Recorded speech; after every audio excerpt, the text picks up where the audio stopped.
Uh, so before you start, I just want to say good afternoon. My name is Christy Lignaeve. I am the Community Engagement Coordinator here at JFCS, and we are celebrating National Volunteer Appreciation Week.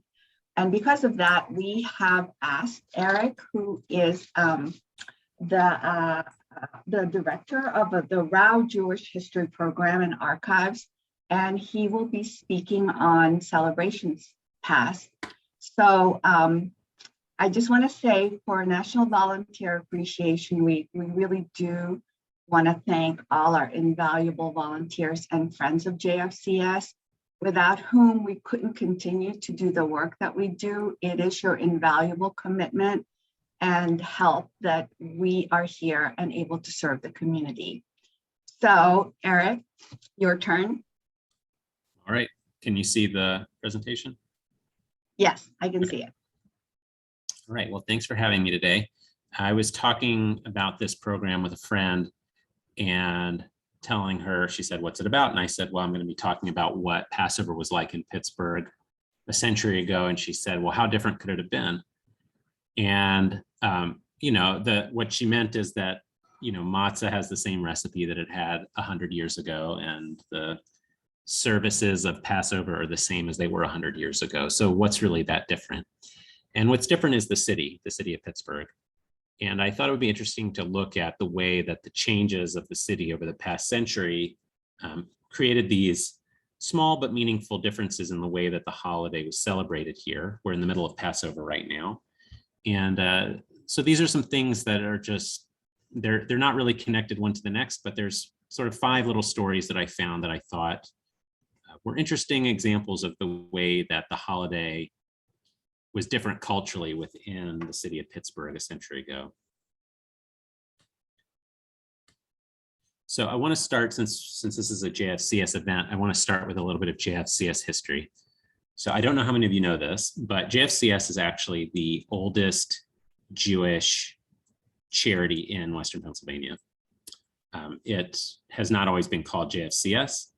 It was originally called the Hebrew Benevolent Society, and it dates to the 1850s. And at the time, Jewish charity was very much a direct sort of affair. There was somebody in need, and they came to somebody who had some money or some food or shelter, and it was a kind of person-to-person interaction. At that time in the 1850s, the Jewish community of Pittsburgh was very small, maybe 20 to 30 or 40 people. And the people who were in need were not the locals, they were people passing through this area. So you had this small group of people who lived here, and then you had a lot of peddlers who were coming through, or you had merchants who were passing through Pittsburgh on their way to other cities, and they were passing through Pittsburgh to go to Cincinnati or to Kentucky or Indiana or Iowa even. And sometimes they would run out of money, they wouldn't have a place to stay, they wouldn't have anything to eat. And so the Hebrew Benevolent Society was created to help these people out.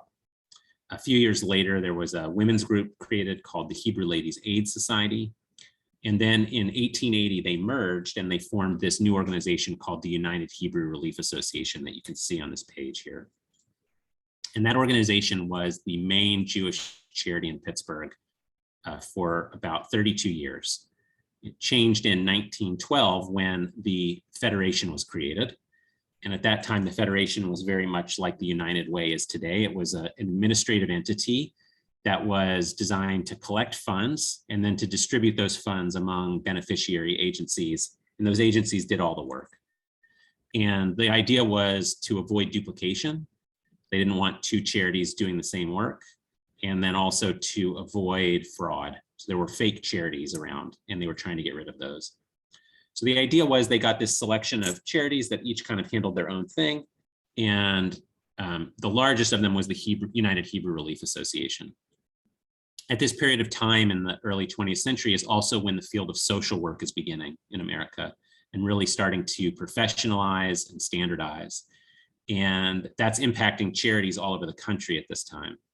So instead of looking at the old model, which was somebody comes to your front door and they need a loaf of bread, looking at larger questions of why can't this person what's keeping this person from being able to provide for themselves? Do they need language classes? Do they need job training?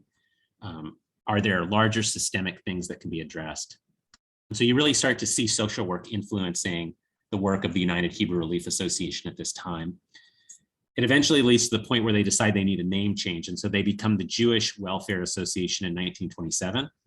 And then a few years later, about 10 years later in 1936, there's a big merger between the Jewish Welfare Association and a couple of other organizations that are doing similar or related work. And then the new organization that's created out of that merger is Jewish Family and Children's Services, which becomes Jewish Family and Community Services, which becomes JFCS. So this document that you're looking at comes right at the moment when social work and the ideas of social work are beginning to influence the work of the United Hebrew Relief Association. And one of the first big initiatives that they undertake is to do a housing study in the Hill District. So at the time, the Hill District is still the largest Jewish community in Pittsburgh.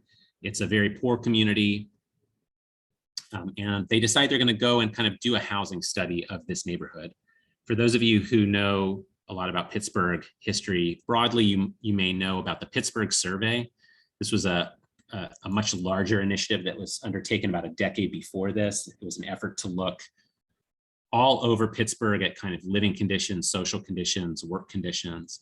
And so this document is coming out of that. So, but it's not professional. It's still just volunteers from this organization, but they're trying to think more scientifically and systematically. So they go into the Hill District and they're looking at housing conditions there. And they have these interesting charts there where they're saying, we looked at 92 homes and these are kind of the issues. Some are people living in basements or people living in alleys. You can see that there's this issue of general overcrowding is a major issue. There's not a lot of indoor plumbing, so there's no baths inside. But there's one thing here that's really interesting. So there's this 3 from the bottom. There's poor housekeeping, is what they say. They say that 22 of the houses they visited had poor housekeeping.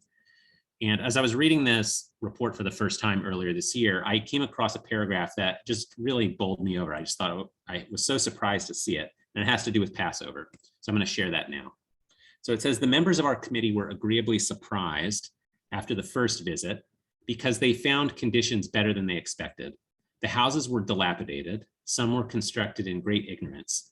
The sanitary convenience in others were very poor. And yet the general appearance was much better than we expected to find. And here's the reason. This happened to be on Saturday afternoon, just 2 days before the Passover holidays, just after these houses had been given their annual cleaning in strict conformity with rabbinic laws.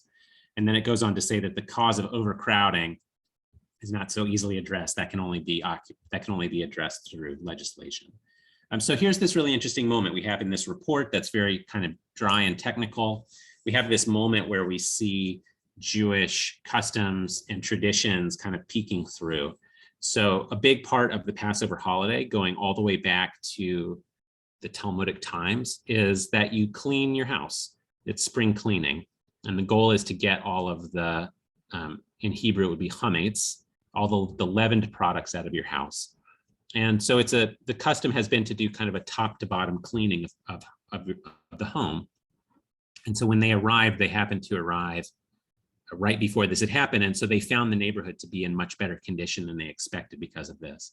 It'd be nice if there were pictures, but it does kind of give you a sense of this moment in the life of the Hill District. Another interesting thing here is that they were coming on Saturday, which would be the Sabbath. And the fact that for this group, that was not a problem is another kind of interesting detail where we see the split in the Jewish world at that time. Jewish Pittsburgh in this report was 1916. Jewish Pittsburgh in 1916 to the period that we're looking at was a really diverse community. The largest population was in the Hill District, but you were starting to get smaller communities all over the city. So there were communities on the north side and on the south side, in Lawrenceville and in Homewood. And you were also starting to get the first suburban communities just beginning. So there were people starting to move into Squirrel Hill, and a few people had started moving into Beachview. There was a somewhat of a large community on the north side that was beginning to move over to Shady Side. And then East End, what we would call East Liberty or Highland Park, had a community that was about a decade in the works. There were people who were kind of fresh off the boat, who had arrived, in 1916. It's still the era of immigrations. There were people coming every week. There were people who were American-born children of immigrants.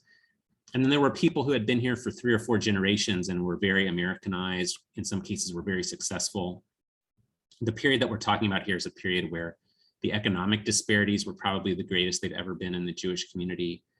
Same with education, same with job training, all sorts of things. It was a really big, broad, diverse community. And so you can see this one moment where a group of people who don't mind working on a Saturday are going into a neighborhood that very much would have been closed down on a Saturday to theoretically to help them. It was a moment where 2 people from the same religious community kind of still have these differences between them.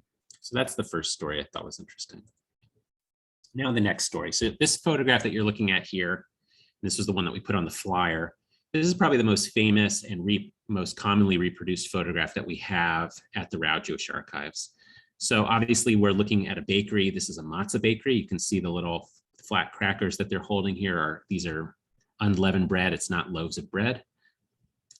And you can see kind of the machines in the background that are churning the stuff out.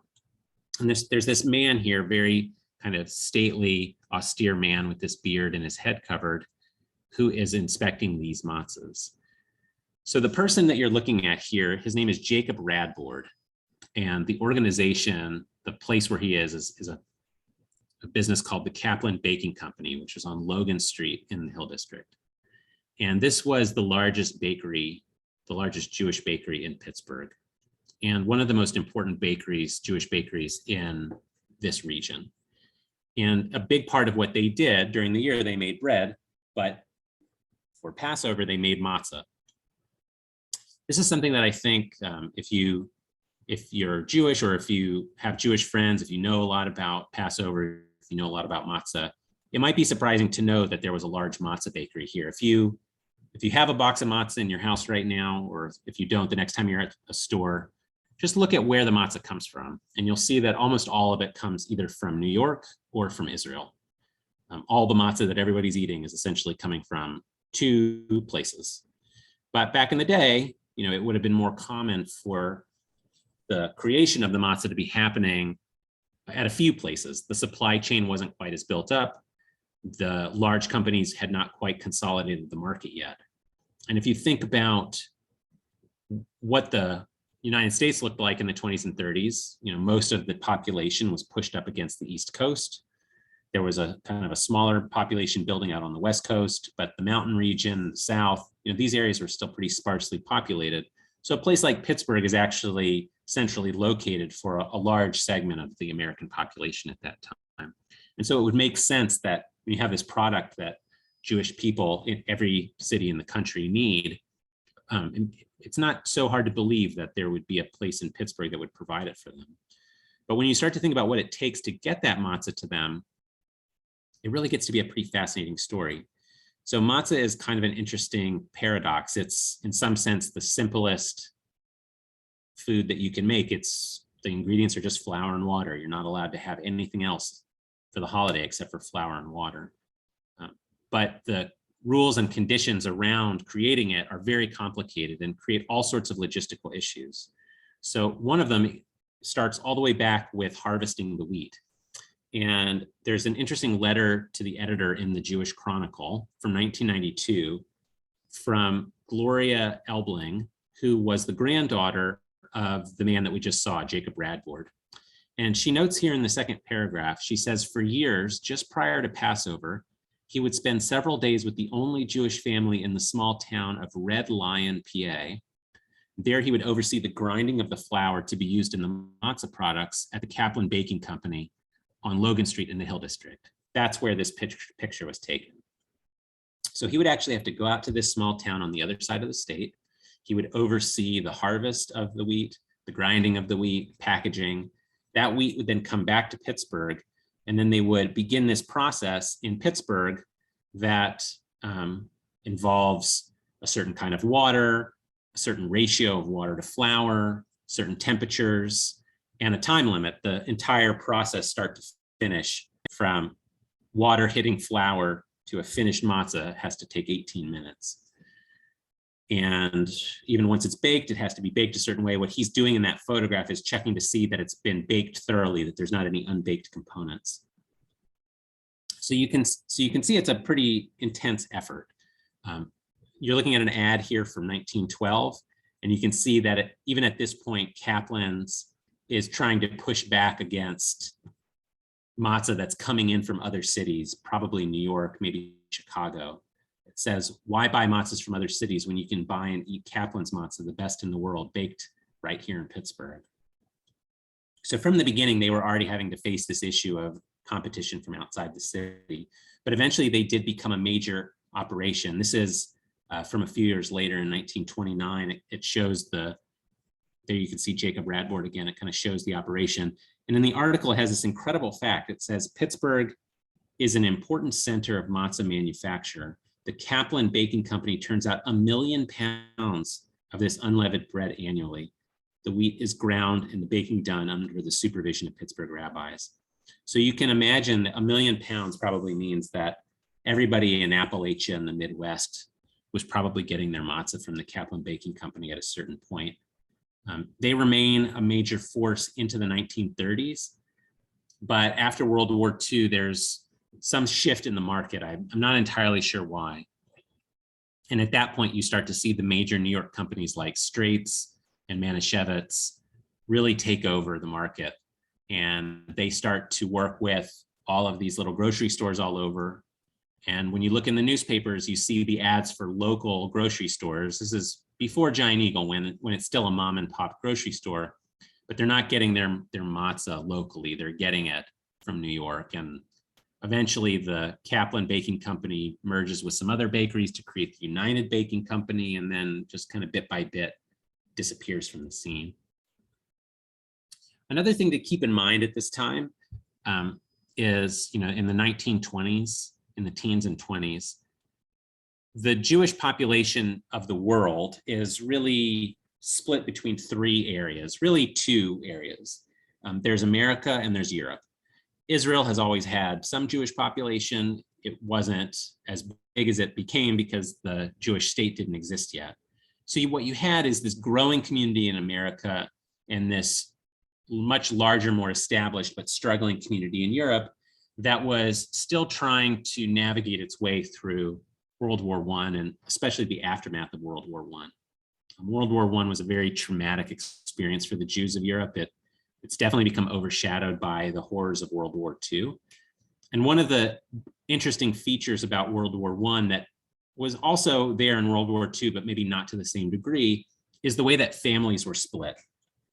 So those of you who do work with immigration, you may know that the kind of basic history of immigration in America is that there were quotas put in place in 1921 and 1924 that limited immigration from Southern and Eastern Europe. Before that, it was easier for people to come from those countries. After that, it became much harder. And what that meant is that you often had situations where, kids came over, but their parents had not come over yet, or where the first few children had come over, but the last few had not, or when one branch of a family had come over, but there was another still in Europe. And so you had these families that were split across 2 continents. And that was combined with the fact that America, for all of its challenges, was a country that was rich and getting richer. And parts of Eastern Europe at that time were still very much struggling from World War I and the after effects. And so what you see as well is that the Kaplan Baking Company is creating a system where people in Pittsburgh can send matzah to their family members in Poland and Russia and other parts of Eastern Europe. This ad makes note of a new ruling from the US Postal Service. I've not figured out what that is yet, but clearly it has to do with remittances, the idea of sending money or goods back to another country to help people there. This is something that I think a lot of us may not think about, but it's a major economic component even today. There's some countries where a huge portion of their economy is based in remittances. And so you can see that in the Jewish world at that time, that people were not only buying matzah for themselves to eat during their own celebration here, but were also sending it overseas. And this was part of a much larger effort by Jews in America, and Pittsburgh in particular, to send goods and funds to family members overseas. So this is an ad from an organization that was only around for about a year called the Russian American Relief Package Forwarding Company. And they had a Pittsburgh office on Fifth Avenue. And you could send packages overseas. You can see here the list of countries that they're talking about. It's amazing, you know, how present this is for some of the stuff that's going on today and people trying to get goods and services into Ukraine. It's obvious, I think, to us today that matzah would be a major issue for Passover. Matzah is the kind of primary food of the holiday. But there were other things about the way that food production occurred at that time that manifest in some interesting ways. Today, I think a lot of us don't ever think anything about our milk. You go to the store and you get milk. And we know that it comes from cows, and we know those cows are on farms. But a lot of that process has been really kind of standardized and mechanized. And at the period that we're talking about in the teens, 20s, early 30s, it was still a little more up for grabs and a little vaguer. And there was a real issue with making sure that the milk was kosher during the year. But the bigger issue was making sure that it was kosher on Passover. So this is an ad from 1931. And it's talking about how these four major rabbis in the city, Rabbi Sivitz, Rabbi Friedman, Rabbi Cohen, and Rabbi Levin, had come together under the rabbinical authority. And they had decided that this one organization, the Pittsburgh Milk Company, was the only one that would get to use its seal of approval that said that its dairy products were kosher for Passover. If you go through the Jewish newspapers in these years, you can find all sorts of drama going on about milk. It's something that I think is just something, we don't have to deal with this at all today, but at that time, you know, every piece, every step of that process, all of the equipment had to be cleaned according to special standards, and there had to be somebody watching over that whole process. And so it really was a consequential issue. And you can see this going back, back through the decade prior. So this is Rabbi Cohen. He was a rabbi in the Hill District. And he was saying that he had authorized the milk and butter of this one company. There's still, you'll see ads, and you'll see even like some buildings around town that have this company name on it, but that he had certified this one company as being producing products that were kosher for Passover. I was able to find an article that explained what this company had gone through in order to get that certification. So this is from the Pittsburgh Post. It says, every vessel used in any of the processes from the time the milk is produced at the farm until it is delivered at the doorstep of the home will be absolutely new. And from start to finish, the milk will be under the constant scrutiny of Orthodox members of the faith. To accomplish this, 23 men will be sent to the dairy country of Ohio and will be quartered at each farm where the special milk is produced. They will watch the milking process, see that the pails are brand new, make certain that the milk is poured into new cans, and will seal the cans immediately and forward them to Pittsburgh. When the milk arrives in Pittsburgh, it will be pasteurized in a new pasteurizing machine and sent out to the customer in new bottles. Each bottle will bear a special label denoting that it is Passover milk, and that the label will bear the name of Rabbi Aaron Mordechai Ashinsky, who is in charge of the inspection. So you can see it's really like quite a tremendous operation, 23 people being sent out to provide so that the Jews of Pittsburgh could have milk just for this 1 week out of the year. Okay, so now I want to get to the service for Passover. So the main liturgical part of the Passover holiday is the Passover Haggadah. The Haggadah is a book that presents a very ordered service that's conducted at home. And so each piece of it is very precisely ordered.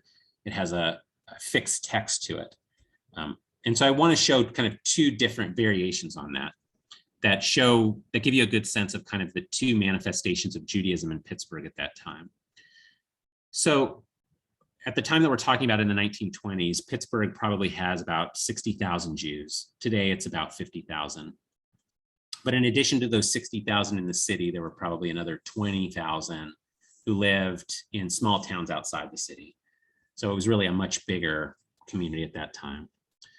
The vast majority of that community was either Orthodox or what we would call conservative today. At the time, conservative was a more liberal version of Orthodox. So there was a large traditional population, and then there was a much smaller but more established Reform population. And that Reform population was based at Rauh Sholem congregation. And it was in a period of time in the Reform movement where there was a lot of innovation and reformation going on. It's often today called classical reform. And one of the key figures of that during that time period was Rabbi J. Leonard Levy, who was the head rabbi of Rauh Sholem at that time. And Rabbi Levy came, Dr. Levy came to Pittsburgh in 1901 and very quickly started creating what he called home services. So I think he did 3 of these books. We have one for Hanukkah and one for Passover, and there's a third holiday I can't think of. I saw Jeff on the call. Maybe he can remember what the third one was. So the idea here was that he was sort of reinterpreting the Haggadah for a new American audience. This volume that we have is the 7th edition. It's from 1922. By 1922, Dr. Levy had been dead about 5 years.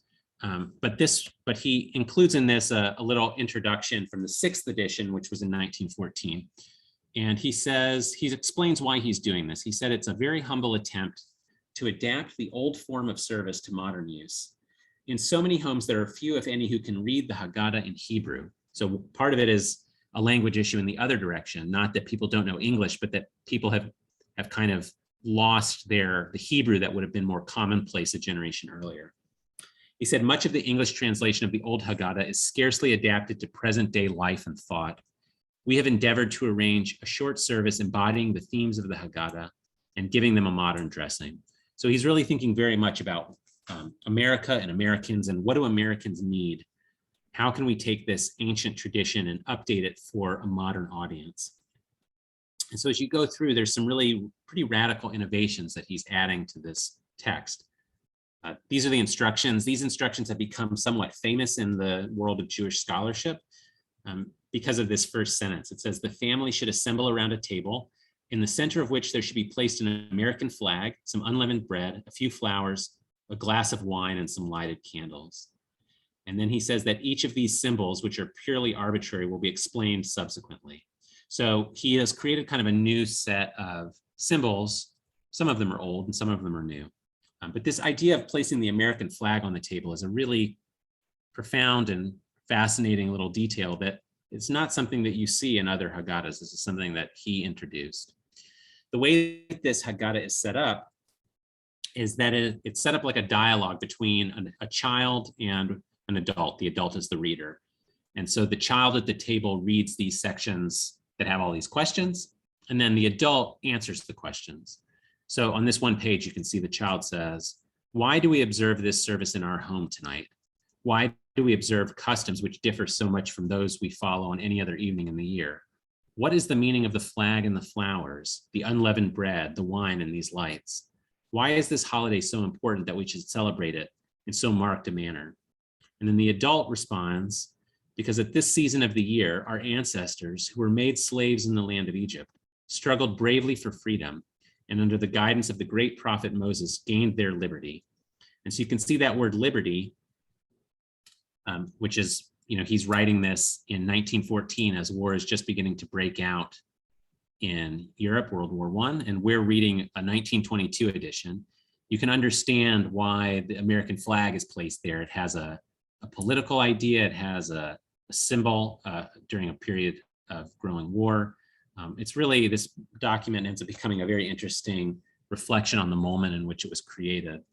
I don't know that anybody would be able to use this book today in a straightforward way. It's become so much a product of its time that it's almost something you can only look at historically. So that's sort of what the Reform world looked like at the time. And then I want to take you to the kind of traditional world at the time. So this is the cover page of a Haggadah that was kept by a man named Abraham Goldstein. Abraham Goldstein was the gabbai or sexton of Tree of Life congregation. He arrived in Pittsburgh, I think in the 1880s or 1890s, and he was the sexton and the religious school teacher at Tree of Life until he died in 1953. You can see on this cover page here that he has this stamp that he has stamped all over it. And the stamp on it has his home address. And at the time, the home address is listed as 199 4th Avenue, Pittsburgh, PA. So some of you, if you've been around Pittsburgh for a while, if you know much about Pittsburgh Jewish history, you may know that that before Tree of Life was in Squirrel Hill, it was in Oakland at what is kind of in later years more famously known as the Pittsburgh Playhouse. That was Tree of Life. And that building was built in 1906. But the congregation goes back to 1864, and before the Pittsburgh Playhouse building, they occupied a building at 4th and Rauh Street downtown, which is where the county office building is today. So there was an old Presbyterian church there, and they bought it and renovated it. And that church was 199 4th Avenue. So we can see on the cover page of this that he's actually living at the synagogue. And in fact, the Goldsteins did live within the grounds of the synagogue for their entire stay in Pittsburgh. You can see looking at this cover page just how dramatically different it is from the book that we were looking at previously. The only English on here is the stamp. There's some Russian at the bottom, but the rest of it is in Hebrew. And even for the Hebrew, this is a very in-depth text. If you look at these small letters here, it's talking about all the commentaries that are included in this particular Haggadah. On the right there, you can see there's no photograph of that building, but you can see an illustration of that building from that time. When Abraham Goldstein died in 1953, Rabbi Herman Halpern, who was the long-serving rabbi of Tree of Life, wrote a sort of eulogy obituary for him in one of the Jewish papers. And in that, he has this little note. He says, Mr. and Mrs. Abraham Goldstein were most fortunate in the respect which they received from their children. The annual Passover Seder in their apartment above the old Kraft Avenue Synagogue was a great event, attended by admiring children and grandchildren.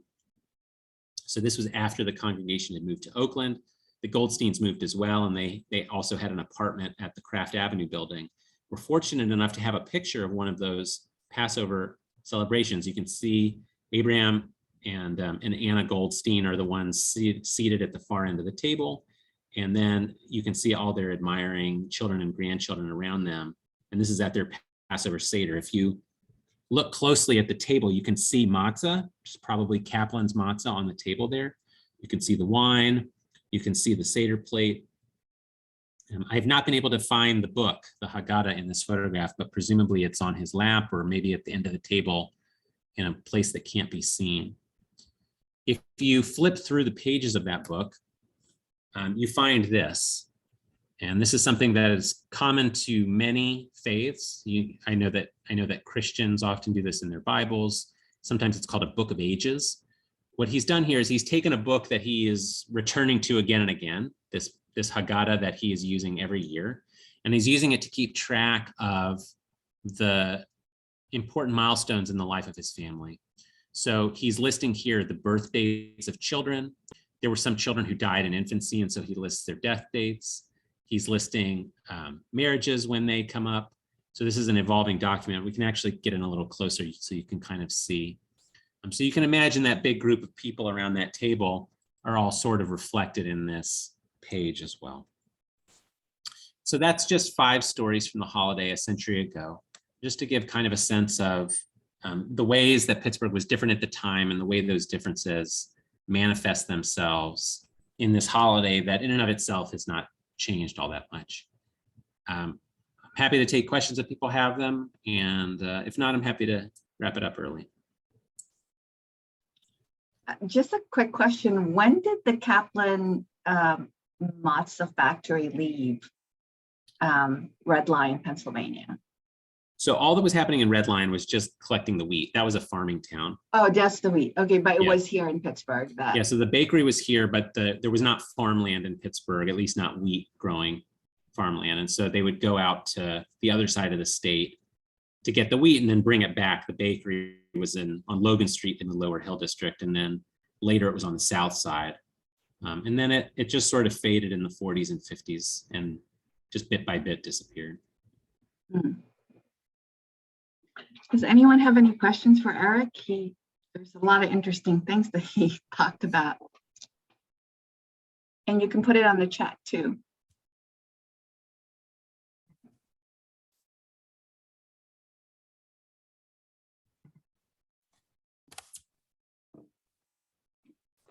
Hello, can you hear me? Yes. I just had, I mean, I found the whole thing fascinating, but Eric, could you describe your role a little bit more at, I think it's the History Center, and what other kind of programs? Sure. Or, you know, I haven't been there in a while. Is there an exhibit of Pittsburgh Jewish history, for example? There's no exhibit. The Rauh is primarily an archive, and we were created back in 1988, November 1st, 1988. And the idea was to create a central repository where Jewish organizations in the city, Jewish people, businesses could donate their materials so that they would be preserved in perpetuity. And in the intervening, I guess it's 34 years, we've amassed a pretty sizable collection. So we have about 1,000 individual collections in the archive. They range from a single document to several hundred boxes. We have the records of many of the large Jewish organizations in Pittsburgh. So we have the Federation's papers, we have the JCC's papers, we have JFCS's papers. We also have records from about 3 dozen congregations. Some of those are still around, some of those are no longer around. We have records from organizations that were once important parts of Jewish Pittsburgh, but have since disappeared, like the Workmen's Circle. And then we have about 200 or more family collections. And sometimes these are families that are very storied families with 5 generations of people who were leaders throughout Pittsburgh society. And sometimes they're just common families who had an interesting experience that sort of typifies a certain way of life and helps researchers understand what it was like to be Jewish in the city some time ago. Our area that we cover is very large. It's all of Western Pennsylvania. So that goes from about Altoona to all the way to the 3 state lines. And we're still very actively collecting. So we get about 70 new collections every year. Some of those are small, some of those are large. We're very active online. So we don't have a lot of physical exhibits, but we have we write a lot of articles out of the archive. We have a weekly newsletter where we showcase cool things from the archive. And we do a lot of programs, things like this, events like this that maybe don't get widely publicized, but are helping organizations connect to their own history. Eric, there's a question for you in chat. It says that it's from Cheryl. We had some Seders at Weinstein Restaurant. Can you talk about how Seders in Pittsburgh evolved to include synagogues and restaurants? Probably synagogues. Oh, sorry. Yeah. Synagogue, yeah. So this is one of the things I discovered when I was pulling this together, and I didn't end up doing anything with it.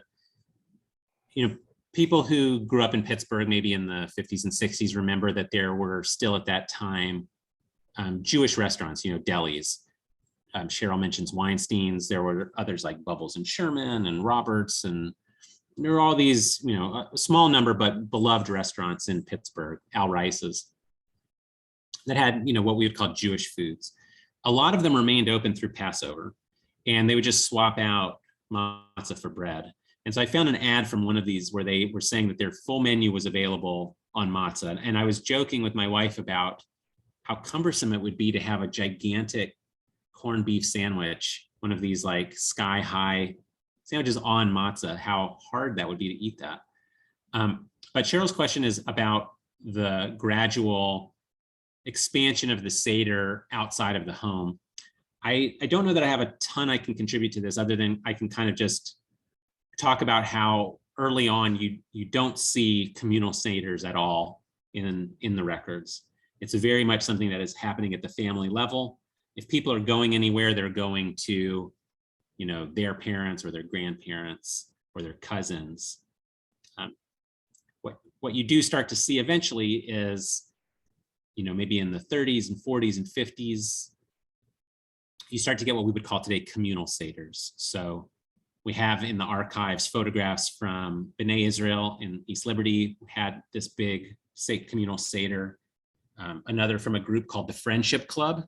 The Friendship Club was a group of German refugees and Austrian refugees who had escaped the Nazis in the 30s and 40s and settled in Pittsburgh. And they had this just kind of, it was a social fraternal organization. It was just a way for people of a shared background to kind of get together and commune with each other and to take care of each other. They would often have a Passover Seder together. In time, you started to see what we call today model Seders, which is where a school will have a Seder that's a couple of days before Passover. It's not the full Seder, but it's an opportunity to kind of teach the basic concepts of it to children or to adults who want to learn about it. And now today, those things are no longer novelties. They're kind of a fundamental part of the Passover experience, that people both have home components, and then there's also these communal components that they can participate in the holiday with other people. You see it a lot on college campuses. You see it a lot at a lot of the congregations in town.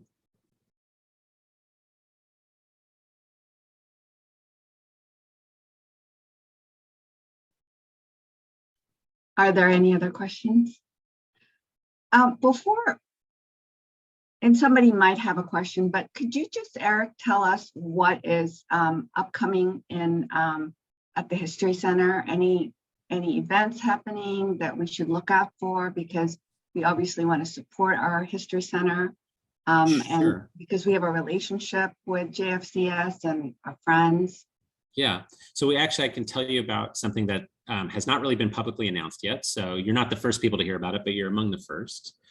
Our next big exhibit that we're going to be having in the main gallery on the first floor is going to open in late May, and it's about the painter John Kane. I don't know how many of you are fans or followers of local art, but one of the most prolific and beloved local painters was a man named John Kane. He was a Scottish immigrant. He came to Pittsburgh in 1880, and he was originally a laborer. He worked at steel mills and in the mines. He worked on paving crews that paved the streets. He built the Greenfield Bridge. He painted Luna Park. He painted houses all throughout the city. And throughout this, he had an aptitude and an interest in art. No training, but he would do little sketches on the back of receipts. And once he got his hands on paint, because he painted boxcars for the railroad, he got a deal with the railroad where they let him do paintings on the sides of the boxcars as long as he promised to paint over it before he was done.